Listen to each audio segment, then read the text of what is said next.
एक law students के द्वारा बहुत ही इंटरेस्टिंग और बहुत ही टेक्निकल सवाल पूछा गया है डाउरी की धाराओं के संबंध में कि अगर किसी महिला के साथ किसी भी तरीके की क्रूरलिटी नहीं की जाती, फिजिकल और मेंटल किसी तरह से उसको टॉर्चर नहीं किया जाता, लेकिन उससे धन संपत्ति की मांग की जाती है, रुपए पैसे की मांग की जाती है, यानी डाउरी की डिमांड तो की जाती है, लेकिन उसके साथ किसी तरीके की क्रूरता नहीं की जाती है।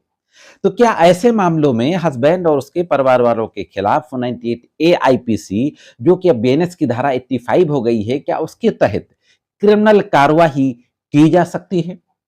साथियों, मैं करीम अहमद सिद्दीकी एडवोकेट एक बार फिर हाजिर हूं आपके बीच में अपने YouTube channel legal and social awareness में इसी कानूनी सवाल को लेकर के। बहुत महत्वपूर्ण जानकारी है।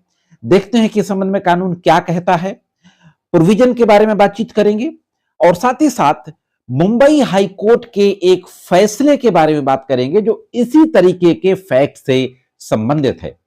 तो जुड़े रहिए आखिर तक। देखते हैं कि इस संबंध में कानून क्या कहता है और मुंबई हाई कोर्ट के द्वारा अपने फैसले में किस तरीके का आदेश दिया गया। दोस्तों, सबसे पहले बात करते हैं प्रोविजन के बारे में कि धारा क्या कहती है। आपको पता है जुलाई 2024 के बाद 498 ए आईपीसी के स्थान पर 85 और 86 बीएनएस आ गई है। जो बात 498 ए में कही गई थी वही बातें 498 ए के स्थान पर बीएनएस की धारा 85 और 86 में कही गई है। यहां पर दो धाराओं में इस पूरे अपराध को कहा गया है। 86 में क्रूअलिटी को डिफाइन किया गया है। तो 85 में जो बात कही गई कि पति और पति के नातेदारों के द्वारा महिला के साथ क्रूरता करना। क्रूरता क्या होती है, मैं अपने कई वीडियोज में इस बात को बता चुका हूं। किसी भी तरीके की फिजिकल मेंटल क्रूरलिटी हो सकती है और उसकी वजह डाउरी डिमांड भी हो सकती है या कोई और वजह भी हो सकती है। जरूरी नहीं है कि क्रूरलिटी सिर्फ डाउरी की डिमांड को लेकर के की जाए। डाउरी की डिमांड भी उनमें से एक चीज है।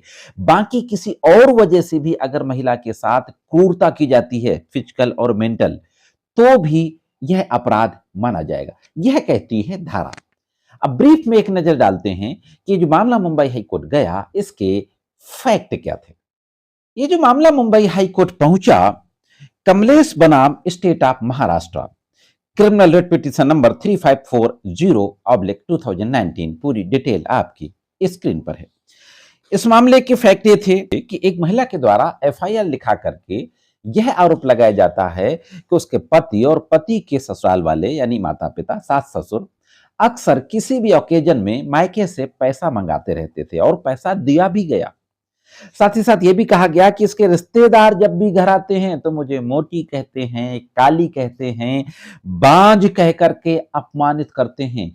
इस तरीके का आरोप लगाते हुए एक 498 ए की एफआईआर दर्ज कराई जाती है। एफआईआर के बाद विवेचना शुरू होती है। इसके बाद हस्बैंड के परिवार वालों के द्वारा, जो आरोपी लोग थे, इस पूरे मामले को चैलेंज किया जाता है 482 आईपीसी में हाई कोर्ट के समक्ष, यानी एफआईआर को क्वेश करने की पिटीशन फाइल की जाती है। और वहां पे जो आर्गुमेंट किया जाता है आरोपियों के एडवोकेट के द्वारा कि गलत इरादे से झूठा फंसाने की कोशिश की है।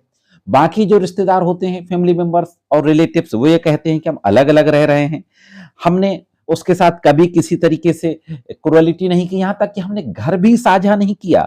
कभी कभार वैवाहिक घर हम आ जाते थे, परेशान करने का कोई भी अवसर हमारे पास नहीं था। हम इतने दिन साथ ही नहीं रहते थे कि उसको किसी भी तरीके से परेशान करे।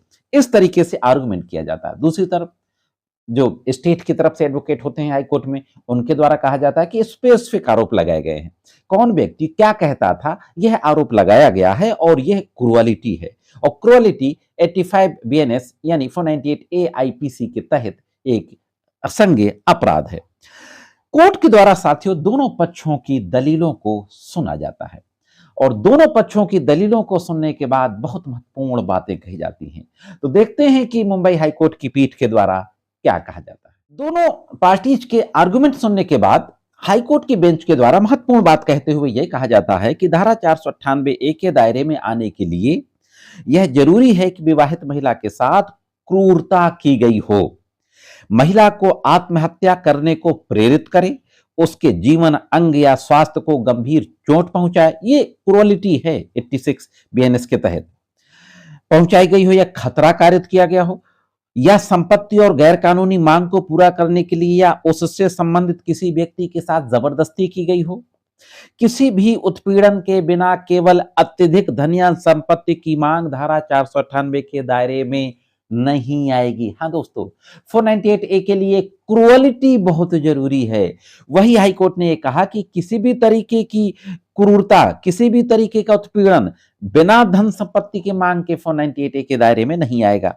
मांग और उस मांग के चलते किए गए उत्पीड़न के बीच एक संबंध होना चाहिए। हाँ दोस्तों, यानी उत्पीड़न की जो वजह होना चाहिए वो डिमांड होना चाहिए। साथियों, महत्वपूर्ण बात कोर्ट ने और कही, एफआईआर में जो 3 तरह के आरोप लगाए गए थे, तीनों आरोपों का 1 बाय 1 करके विश्लेषण किया जाता है कोर्ट के द्वारा।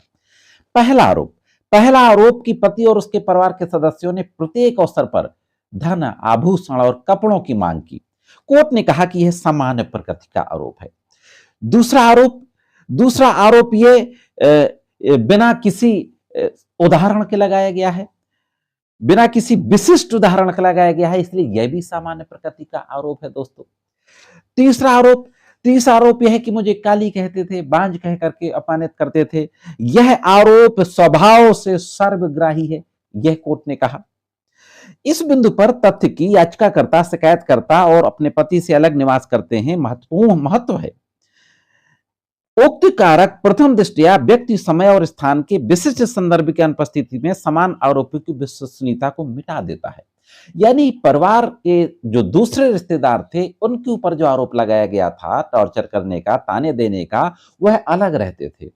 एफआईआर में जो आरोप लगाया गया उसमें समय का जिक्र नहीं था, किस समय लगाया गया, किस स्थान पर लगाया गया, किस व्यक्ति ने क्या कहा, यह नहीं था, इसलिए इसको स्पष्ट नहीं माना जा सकता और यह समान आरोपों की विश्वसनीयता को भी मिटा देता है। तो इन 3 आरोपों का 1 बाय 1 करके विश्लेषण किया कोर्ट ने पति के करीबी लोगों के खिलाफ आरोपों के बारे में प्रीति गुप्ता बनाम झारखंड राज्य सुप्रीम कोर्ट का महत्वपूर्ण फैसला था, मैंने भी इस फैसले पे वीडियो बनाया था, उसका भी जिक्र किया और उसकी एक महत्वपूर्ण टिप्पणी का उल्लेख करते हुए कोर्ट ने कहा कि हम इस विचार के हैं कि याचिकाकर्ता पर आईपीसी की धारा 498 के तहत दंडनीय अपराध का आरोप याचिकाकर्ताओं को परेशान करने और अपमानित करने के लिए डिजाइन किया गया। महत्वपूर्ण बात कही कि पति और उसके परिवार वालों के द्वारा जो 498 का अपराध किया गया है, दर्ज कराया गया है, ये सिर्फ परेशान करने और अपमानित करने के लिए गढ़ा गया है, सिर्फ इसलिए कि वे पति के संबंधी हैं। इन परिस्थितियों में अभियोजन की कार्रवाई जारी रखना कानून की प्रक्रिया का दुरुपयोग होगा।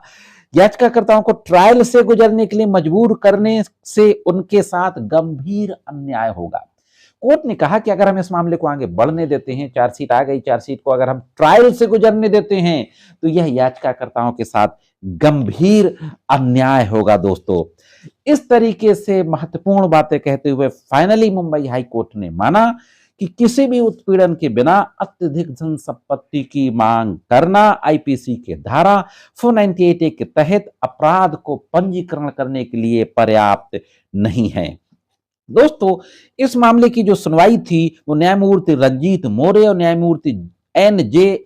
जमादार की खंडपीठ के द्वारा की जा रही थी, डिवीजन बेंच के द्वारा की जा रही थी।